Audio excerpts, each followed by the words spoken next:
Welcome to Let Me Fix This. Enjoy the video. In this video, I will explain how to replace a Jeep Wrangler alternator.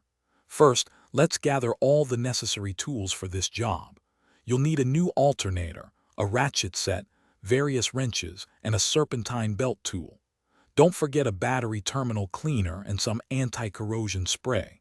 Always prioritize safety by wearing safety glasses and gloves throughout the process. Having the right equipment makes the job much smoother. Now, let's get to work on removing the old alternator. Begin by disconnecting the negative battery cable to prevent any electrical shorts. Next, use your serpentine belt tool to release tension and remove the belt from the alternator pulley.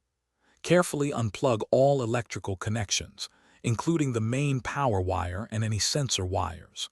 Finally, unbolt the alternator from its mounting brackets and gently remove it from the engine bay. With the old alternator out, it's time to install the new one. Carefully position the new alternator into its mounting bracket. Insert and hand tighten the mounting bolts, then use your wrench to secure them firmly. Reconnect all electrical connectors, ensuring they click into place.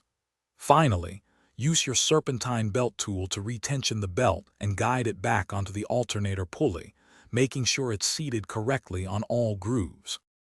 You're almost done. Reconnect the negative battery cable to complete the electrical circuit. Start your Jeep Wrangler and observe the dashboard. The battery light should turn off, indicating proper charging.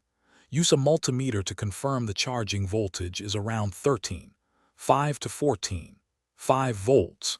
Listen for any unusual noises from the engine bay, especially around the new alternator and belt. If everything looks and sounds good, you've successfully replaced your alternator. Thanks for watching. If you found this helpful, don't forget to like and subscribe.